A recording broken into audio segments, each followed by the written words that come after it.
नमो बुद्धाय जय भीम। मैं आम्रपाली आप सबका स्वागत करती हूँ ह्यूमन अवेकनिंग विद बुद्धा में। दोस्तों, आज का विषय है डॉक्टर बाबा साहब आम्बेडकर द्वारा 22 प्रतिज्ञाएं जो धम्म दीक्षा के समय लाखों अनुयायियों के साथ ली गई थी। वो 22 प्रतिज्ञाओं का क्या महत्व है और बाबा साहब आम्बेडकर ने ये प्रतिज्ञाएं क्यों दी थी, तो आइए जानते हैं।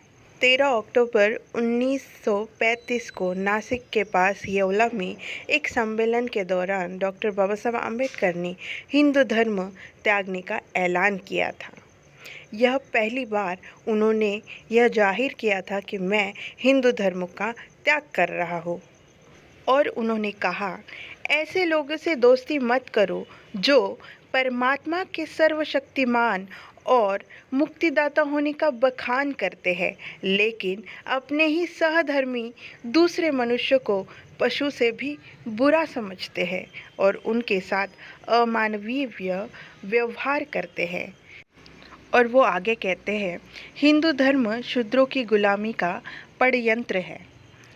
डॉक्टर बाबा साहब आम्बेडकर उनको पाखंडी ठहराते हुए कहते हैं, ऐसे लोग कीड़े मकोड़ों के बिलों पर तो मिष्ठान बिखेरते हैं, लेकिन वे अछूतों को पानी पीने से मना कर देते हैं और उनको भूखा और प्यासा ही मार देते हैं। ऐसे डॉक्टर बाबा साहब आम्बेडकर ने भाषण में कहा। बाबा साहब सार्वजनिक सभाओं में यह दोहराते रहे कि हिंदू धर्म को मानवता को दबाने वाला और शूद्र को गुलाम बनाने वाला शैतानी षड्यंत्र है, इससे दूर रहे। और इसी समय नासिक के येवला में डॉक्टर बाबा साहब आम्बेडकर जी ने घोषणा कर दी कि मैं हिंदू धर्म को छोड़ रहा हूँ और कहा कि मैं हिंदू रूप में पैदा ज़रूर हुआ हूँ, लेकिन हिंदू रूप में मैं हरगिज़ भी नहीं मरूंगा। और इसी दिन से वह हिंदू धर्म को छोड़ चुके थे। यह दिन इतिहास का बहुत ही महत्वपूर्ण दिन था। धर्म परिवर्तन की घोषणा करने के बाद हैदराबाद के इस्लाम धर्म के निज़ाम से लेकर कई ईसाई मिशनरियों से करोड़ों रुपए देने का लालच डॉक्टर बाबा साहब आम्बेडकर को दिया गया, लेकिन उन्होंने वो ठुकरा दिया। डॉक्टर बाबा साहब आम्बेडकर वह धर्म चुनना चाहते थे जिसमें केंद्र मनुष्य हो, नैतिकता हो और समानता और बंधुत्व की भावना हो। किसी भी हाल में वो ऐसा धर्म नहीं चुनना चाहते थे जिसमें वर्म भेद, छूताछूत की बीमारी से जकड़ा हो। ना ही ऐसा धर्म चुनना चाहते थे जो अंधश्रद्धा और पाखंडवाद से भरा हो। इसलिए उन्होंने किसी भी धर्म को नहीं अपनाया और वह सारे धर्मों की पढ़ाई करना उन्होंने शुरू कर दिया। डॉक्टर बाबा साहब आम्बेडकर ने धर्म परिवर्तन की घोषणा 1935 को कर दी थी, लेकिन कौन सा धर्म वो स्वीकार करने वाले हैं इसका उन्होंने खुलासा नहीं किया था। 20 साल तक वह विश्व के सभी धर्मों का गहन अभ्यास करते रहे। उन्हें बौद्ध धर्म सबसे बेहतर लगा। इसकी एक वजह थी कि यह धर्म भारत से जुड़ा हुआ था, भारत की मिट्टी से जुड़ा हुआ था। इसके अलावा बौद्ध धर्म में प्रज्ञा, करुणा, समता की शिक्षा दी थी और डॉक्टर बाबा साहब आम्बेडकर ये चाहते थे कि सच्चा धर्म वही है जिसका केंद्र मनुष्य और नैतिकता हो, विज्ञान या बौद्धिक तत्व पर आधारित हो, ना कि धर्म का केंद्र ईश्वर, आत्मा की मुक्ति और मोक्ष हो। तो यह जो चीज़ें हैं उन्हें नहीं चाहिए थी, तो इसलिए उर्दू धर्म को सबसे बेहतर मानते हुए बौद्ध धर्म की दीक्षा लेने का घोषणा की। फिर वो ऐतिहासिक दिन 20 साल बाद आया। 14 अक्टूबर 1956 में डॉक्टर बाबा साहब आम्बेडकर ने नागपुर में दीक्षा भूमि में हिंदू धर्म को त्याग कर बुद्ध धर्म का स्वीकार किया और बौद्ध धर्म को अपनाया और उसी समय 22 प्रतिज्ञाएं भी ली। डॉक्टर बाबा साहब आम्बेडकर ने कहा, समता और न्याय के प्रतीक के स्वरूप ये बुद्ध धर्म है जिसे मैं स्वीकार कर रहा हूँ। डॉक्टर बाबा साहब आम्बेडकर जानते थे कि अभी भी बहुत सारे लोग हैं जो मानसिक गुलाम बने हुए हैं और अंधश्रद्धा और पाखंड की तरफ और भी जा सकते हैं। इसलिए उन्होंने 22 प्रतिज्ञाओं को समझाया और प्रतिज्ञा लेने को कहा, जिससे द्वारा उनकी जो मानसिकता थी वो मानसिकता और भी क्लियर हो गई और भी अच्छे तरीके से वो समझ पाए कि हम बुद्ध धर्म की ओर क्यों जा रहे हैं और क्या उद्देश्य है हमारा बुद्ध धर्म को स्वीकार करने का। डॉक्टर बाबा साहब आम्बेडकर ने पहली प्रतिज्ञा दी, वो थी, मैं ब्रह्मा विष्णु और महेश में कोई विश्वास नहीं करूँगा और न ही मैं उनकी पूजा करूँगा। इससे द्वारा यह पता चलता है कि हिंदू धर्म के जो भी देवी देवता हैं मैं उसका अस्वीकार करता हूँ और ना ही उनको पूजूंगा, ना उनकी पूजा पाठ करूँगा। हिंदू पुराण के अनुसार ब्रह्मा विष्णु और महेश यह भगवान दुनिया को बनाने वाले मतलब वर्ल्ड को क्रिएट करने वाले लोग हैं। ब्रह्मा जो है वो क्रिएटर है, विष्णु जो है वो एडमिनिस्ट्रेटर है और महेश जो है वो डिस्ट्रॉयर है। इस प्रकार उनको दुनिया की उत्पत्ति उनसे हुई है, उन्होंने की है, ऐसी संकल्पनाएं हिंदू पुराण में बताई गई हैं। पर बाबा साहब इन चीज़ों को नहीं मानते थे। बाबा साहब का कहना था कि इसका कोई भी सबूत नहीं है कि इसकी संरचना इन्होंने की है, इसलिए यह काल्पनिक बातें हैं, जिससे भ्रम पैदा होता है और इंसान और मानसिक गुलाम बन जाता है। इसलिए उन्होंने इसका विरोध किया और पहली प्रतिज्ञा में तीनों का भी उन्होंने अस्वीकार किया। डॉक्टर बाबा साहब आम्बेडकर की दूसरी प्रतिज्ञा थी, मैं राम और कृष्णा जो भगवान के अवतार माने जाते हैं इनमें कोई भी आस्था नहीं रखूँगा, नहीं उनकी पूजा करूँगा। हिंदू शास्त्र के अनुसार भगवान राम विष्णु के मानव अवतार थे। इस अवतार का उद्देश्य मृत्यु लोक में मानव जाति को आदर्श जीवन के लिए मार्गदर्शन देना था। अंततः श्री राम ने राक्षसों के राजा रावण का वध किया और धम्म की पुनरावृत्ति की। और श्री कृष्ण हिंदू धर्म में भगवान थे। वे विष्णु के 8वें अवतार माने गए, जिनमें निष्कर्म कर्मयोगी, आदर्श दार्शनिक, स्थित प्रज्ञ एवं देवी संपदाओं से सुसज्जित महापुरुष माने जाते थे। इतना ही नहीं, सर्वश्रेष्ठ पुरुष और युग पुरुष नाम से उनका संवेदन भी है। इसी प्रकार उन्हें एक दिव्य नायक, एक ईश्वरी बालक, एक मस्खरा, एक आदर्श प्रेमी और सार्वभौम सर्वोच्च प्राणी के रूप में बताया गया है। इसका मतलब है राम और कृष्णा ने इसलिए अवतार लिया है क्योंकि जब जब पृथ्वी पर अन्याय का घड़ा भरने लगता है तब तब ईश्वर धर्म की स्थापना के लिए जन्म लेते हैं और इसी से रचता है एक नया पुराण जो युग युगोत्तर तक मनुष्य को मार्गदर्शन देता है। यह पुराण ही संस्कृति एवं रीति रिवाज का आधार बनता है और यही महाभारत और रामायण में बताया गया है। तो इसका मतलब है कि वो आदर्श बनाना चाहते हैं, जिसे डॉक्टर बाबा साहब आम्बेडकर ने नकारा। वो बोलते हैं कि ये आदर्श पुरुष या जो अवतार है वो संकल्पना को तो मैं त्याग दे रहा हूँ, तो ये मैं नहीं मानता हूँ। इसके बाद तीसरी प्रतिज्ञा डॉक्टर बाबा साहब आम्बेडकर ने हमें दी, मैं गौरी, गणपति और हिंदुओं के अन्य देवी देवताओं में आस्था नहीं रखूँगा और न ही उनकी पूजा करूँगा। इससे क्लियर होता है कि बहुत अच्छे से क्लियर करते हैं डॉक्टर बाबा साहब कि वो देवी देवताओं को मानने के लिए नकारते हैं हिंदू देवी देवताओं को। हिंदू पुराण में 33 कोटि भगवान हैं जो अलग अलग अवतार लेते हैं। पद्य पुराण के अनुसार एक बार श्री पार्वती जी ने अपने शरीर के उपटन से एक आकर्षक कृति बनाई जिसका मुख हाथी के समान था। फिर उस आकृति को उन्होंने गंगा में डाल दिया। गंगा जी में पड़ते ही वह आकृति विशालकाय हो गई। पार्वती जी ने उसे पुत्र कहकर पुकारा। देव समुदाय ने उन्हें गांगेय कहकर सम्मान दिया।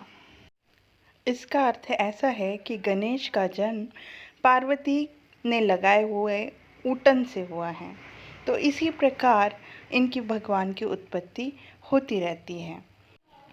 इसी प्रकार महागौरी की भी है, जिसके अनुसार महागौरी ने देवी पार्वती के रूप में भगवान शिव को पति के रूप में प्राप्त करने के लिए कठोर तपस्या की थी।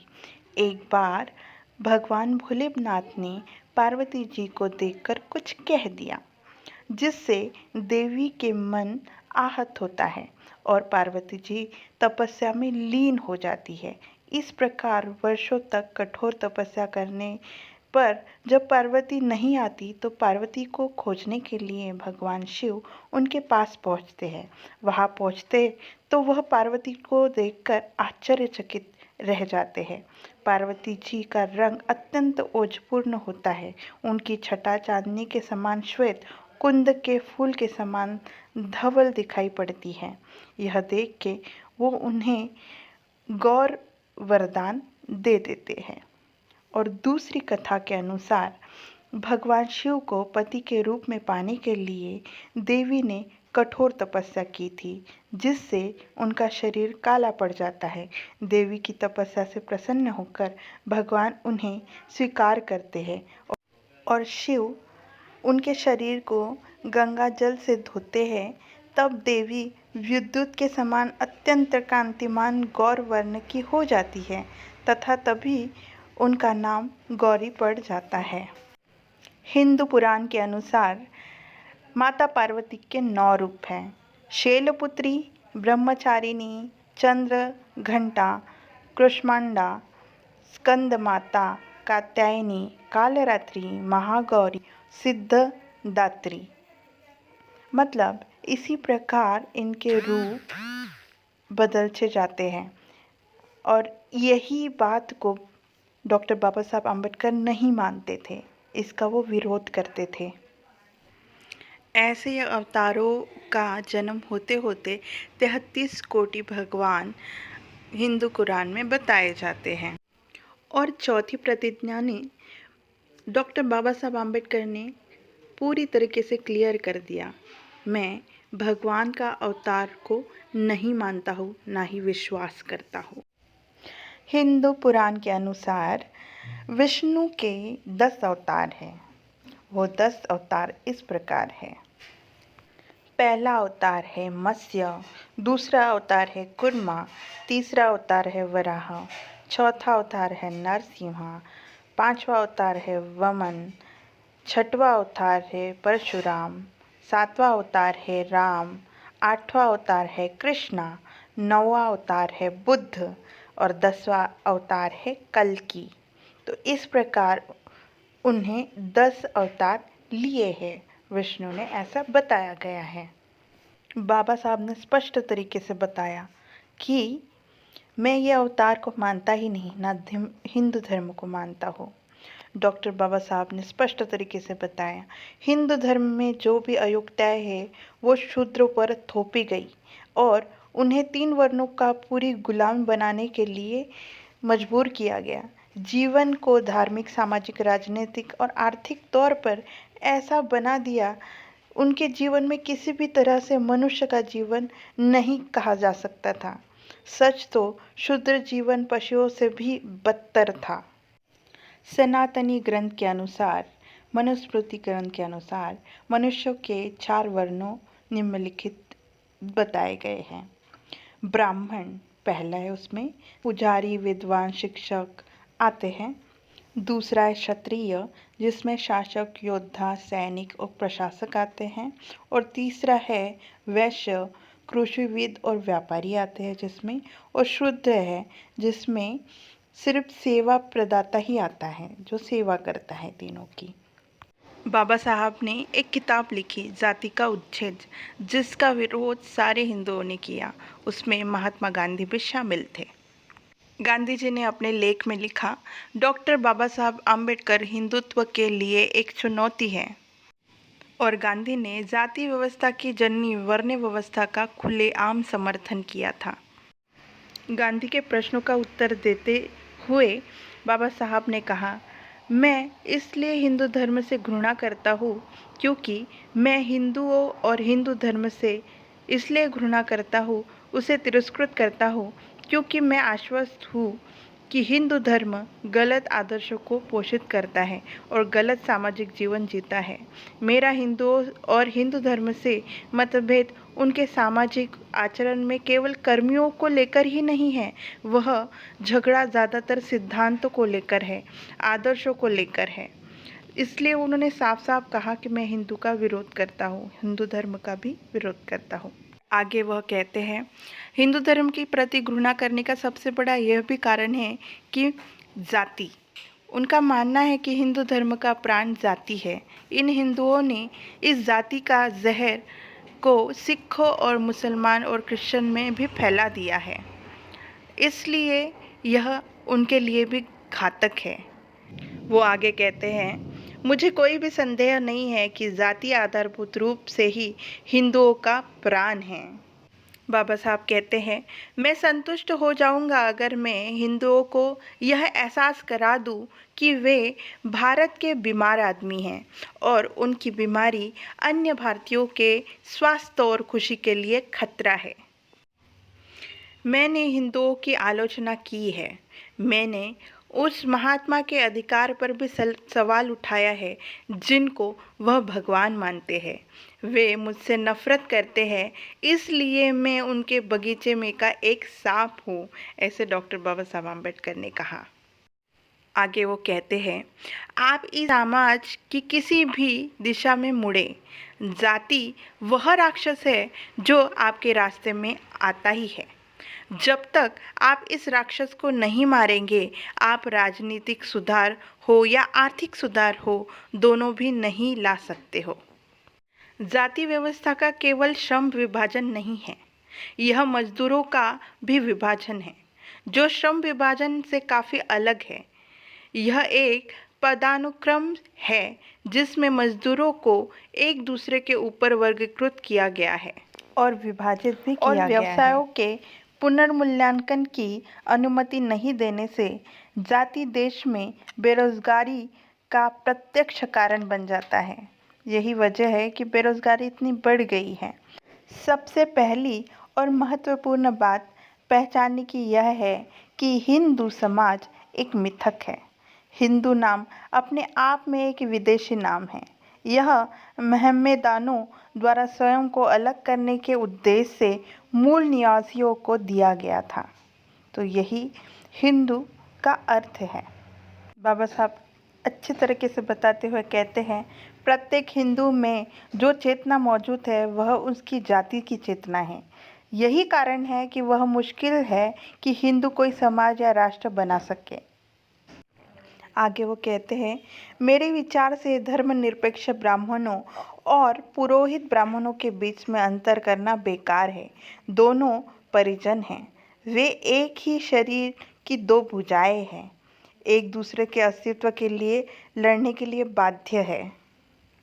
सिखों और मुसलमानों के बीच में एक सामाजिक सीमेंट है जो उन्हें भाई बनाता है, पर हिंदुओं में ऐसा कोई भी सीमेंट नहीं है। एक हिंदू दूसरे हिंदू को अपना भाई नहीं मानता है। यही वजह है कि वह नहीं पनप पाता है। वो कहते हैं, मुझे कोई भी शक नहीं है कि जाति मुख्य रूप से हिंदुओं की सांस में बसा है, लेकिन हिंदुओं ने हवा में जाति का विषाणु फैला दिया है और हर कोई संक्रमित है, सिख हो, मुस्लिम हो या ईसाई। इसलिए आप उन सभी लोगों से समर्थन के लायक है जो इस संक्रमण से पीड़ित है, सिख, मुस्लिम और ईसाई। इसलिए मुझे कहने में ज़रा भी संकोच नहीं है कि इस तरह के धर्म का नष्ट किया जाना चाहिए। मैं कहता हूँ, इस तरह के धर्म के विनाश के लिए काम करने में कुछ भी गलत नहीं है। इस तरह बड़े ही स्पष्ट शब्दों में उन्होंने हिंदू धर्म का विरोध किया है और हिंदू धर्म में बताई गई चातुर्वर्ण व्यवस्था का विरोध किया। बाबा साहब की 5वीं प्रतिज्ञा है, मैं यह नहीं मानता और न कभी मानूंगा कि भगवान बुद्ध विष्णु के अवतार थे। मैं इसे पागलपन और झूठ प्रचार प्रसार मानता हूँ। विष्णु के 9वें अवतार भगवान बुद्ध को माना गया, पर हिंदू पुराण में बहुत कम जिक्र हुआ है, और वो भी जिक्र वह भगवान बुद्ध के लिए ही हुआ है, ये भी निश्चित नहीं हो पाया है। ब्रह्मांड पुराण 13 में बताया गया है, दानवों को मोहित करने के लिए वे बुद्ध मार्ग में बाल रूप में खड़े हो गए। जिन नामक मूर्ख दैत्य उनको अपनी संतान मान बैठा। इस प्रकार श्रीहरि बुद्ध अवतार रूप में सुचारू रूप से अहिंसात्मक वाणी द्वारा जिन आदि असुरों को सम्मोहित किया, इतना ही सिर्फ उल्लेख आता है। और एक और गाथा है जिसमें उनका उल्लेख आता है, बुद्धो नामंत जन सुतं कीकटेषु भविष्यति। ये श्री भगवत गीता में इसका उल्लेख हुआ है। बस इसका अर्थ ये है कि बुद्ध का पिता का नाम अंजन और जन्म कीटक में हुआ था, ऐसे भविष्यवाणी बताई गई है, जिसमें कोई भी प्रमाण नहीं है कि यह बात भगवान बुद्ध के लिए ही बताई गई है, तो इसलिए यह झूठ ठहराता है। और हिंदुओं के कोई भी ग्रंथ में गौतम बुद्ध का भगवान विष्णु अवतार का कोई भी उल्लेख नहीं है। मुझे ऐसे लगता है कि भगवान बुद्ध को नौवां अवतार बनाने का उद्देश्य यही है कि वह बुद्ध की विरासत ले सके, जितने भी विहार है, जितने भी उनके विहार है उसमें दावा कर सके और वहाँ पे अपनी जगह प्राप्त कर सके, ताकि वहाँ पे भी हर कर्मकांड करते हुए वो अपनी आजीविका चला सके। तो यही एक उद्देश्य मात्र मुझे समझ आता है भगवान बुद्ध को नौवां अवतार बनाने का, और कोई भी नहीं।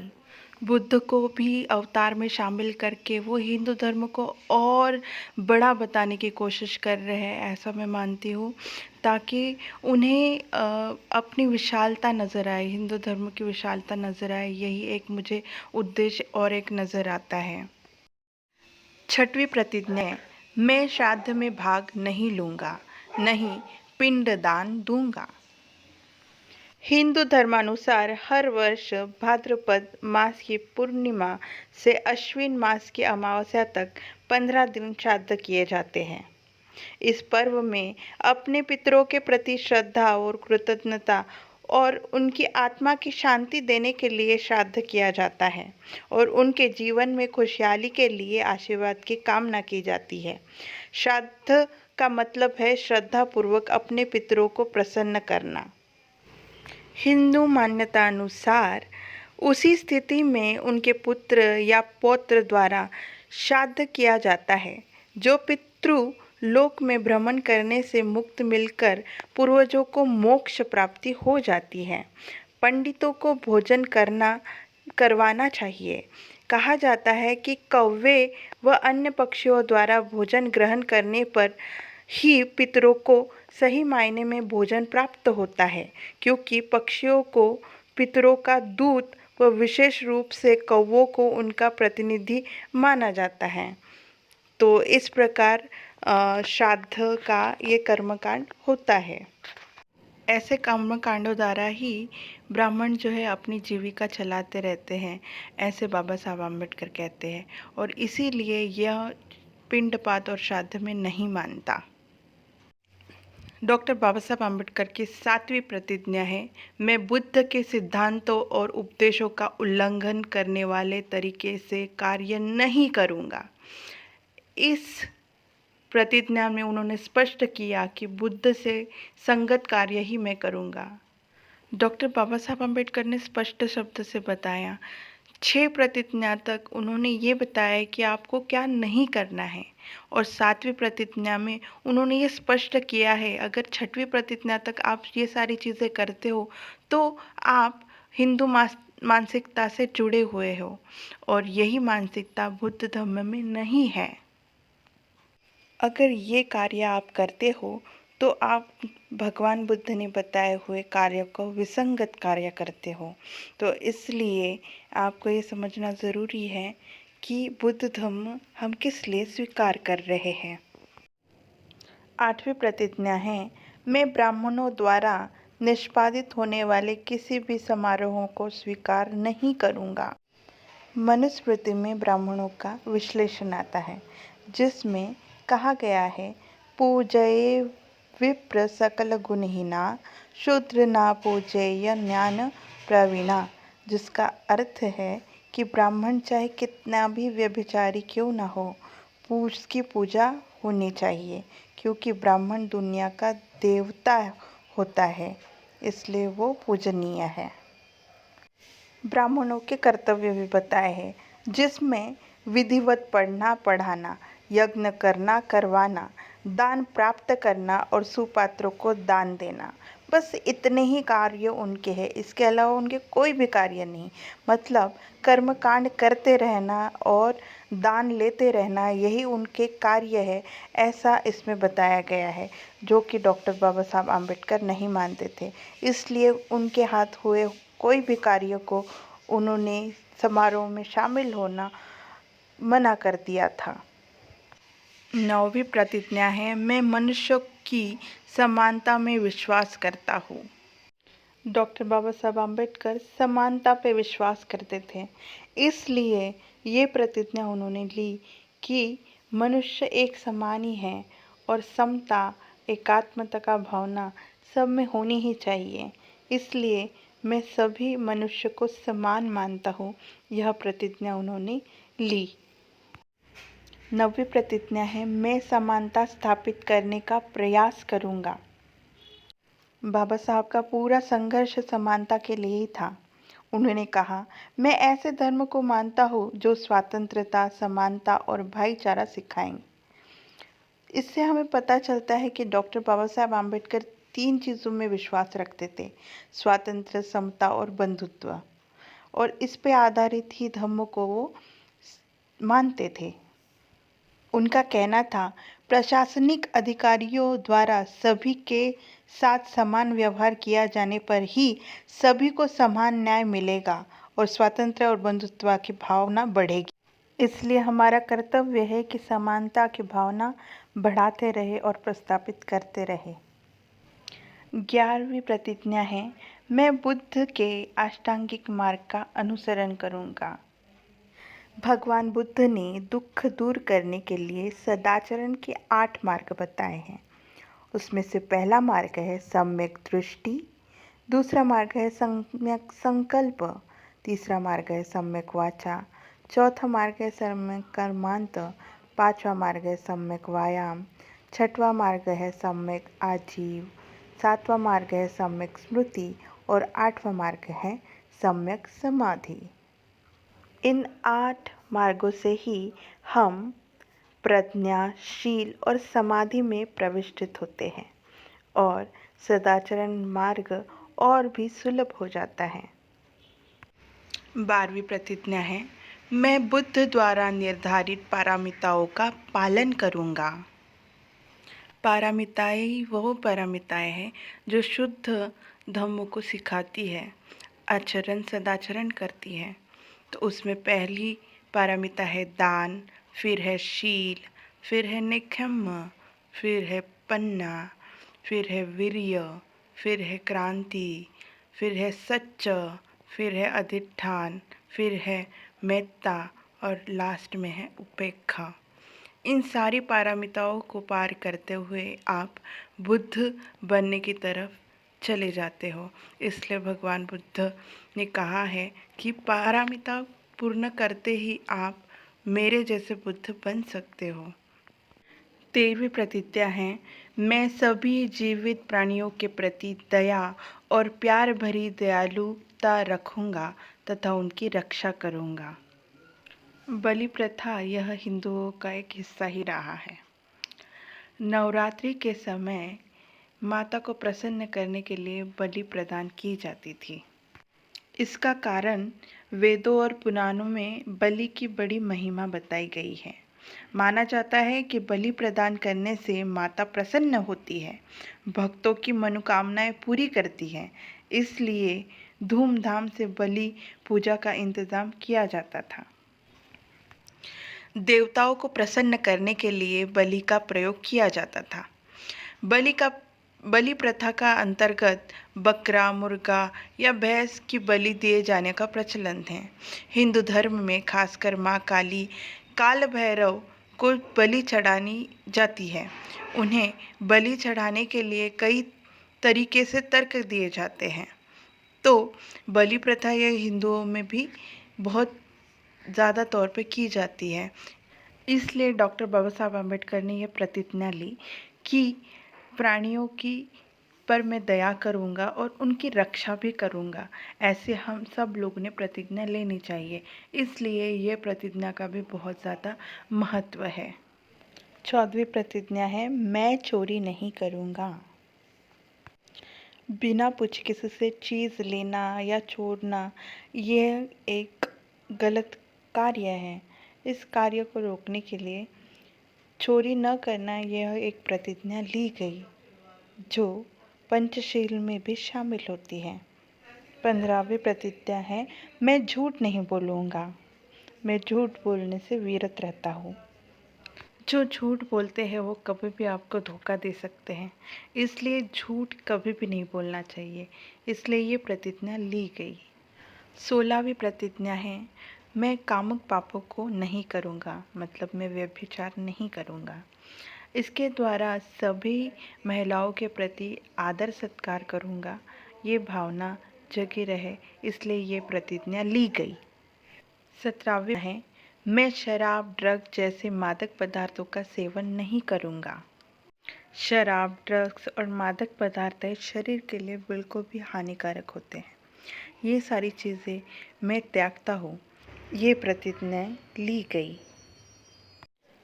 18वीं प्रतिज्ञा है, मैं महान अष्टांगिक मार्ग के पालन का प्रयास करूँगा एवं सहानुभूति और प्यार भरी दयालुता का दैनंदिन जीवन में अभ्यास करूँगा। इस प्रतिज्ञा द्वारा भगवान बुद्ध ने बताए हुए अष्टांगिक मार्ग का पालन करना और सबके प्रति दया भाव रखना और रोज़ के जीवन में उसका पालन करना, यह प्रतिज्ञा इसीलिए ली गई। 20वीं प्रतिज्ञा है, मैं हिंदू धर्म का त्याग करता हूँ, जो मानवता के लिए हानिकारक है और उन्नति और मानवता के विकास में बाधक है, क्योंकि यह असमानता पर आधारित है और स्वयं धर्म के रूप में बौद्ध धर्म को अपनाता हूँ।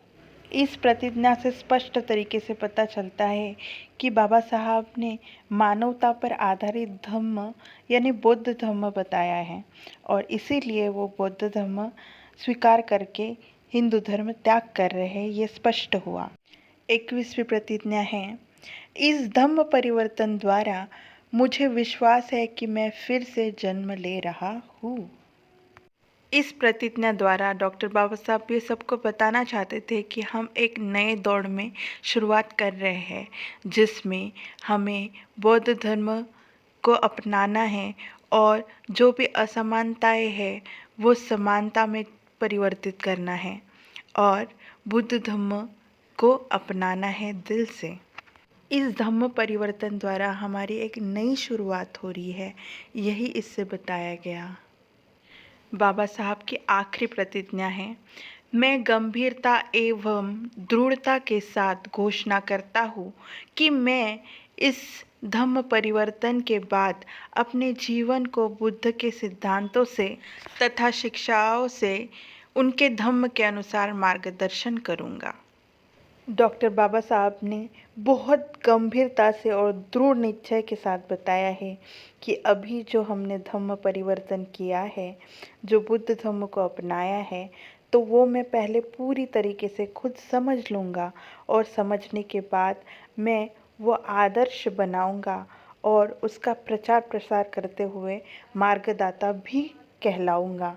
मतलब हम खुद भी प्रचार प्रसार करेंगे और बुद्ध को खुद भी अच्छी तरीके से समझेंगे, ऐसे बहुत स्पष्ट रूप में उन्होंने बताया है। इस प्रतिज्ञाओं द्वारा बहुत ही स्पष्ट रूप से हम समझ सकते हैं, कोई भी समझ सकता है कि यह कितना ज़रूरी था, ये 22 प्रतिज्ञाएँ कितनी ज़रूरी थी। बाबा साहब ने इतना सुंदर संविधान देकर हम पे बहुत करोड़ों उपकार तो कर ही दिए, लेकिन उससे भी ज़्यादा उपकार भगवान बुद्ध को अपनाकर मिला है, क्योंकि भगवान बुद्ध के जो तत्व थे वही तत्व उन्होंने संविधान में जो कि वो डाले हुए हैं। तो इससे पता चलता है कि वो कितनी ज़्यादा प्रीशियस उन्होंने काम किया है। उन्होंने एक ही चीज़ कही है, देश का राष्ट्रपति एक दलित हो सकता है, लेकिन एक मंदिर का पुजारी कभी भी नहीं बन सकता। राष्ट्रपति बनना संविधान की देन है और पुजारी न बनना यह धर्म की देन है। दूसरी बात, भौतिक गुलामी से मानसिक गुलामी ज़्यादा खतरनाक होती है, इसलिए ये गुलामी छोड़ते हुए आप बस खुद पे फोकस करो। ये वीडियो से आपको थोड़ी भी प्रेरणा मिलती है तो इस चैनल को सब्सक्राइब और लाइक करना ना भूलें और अपने फ्रेंड्स के साथ शेयर करना तो बिल्कुल भी ना भूलें। नमो बुद्धाय, जय भीम।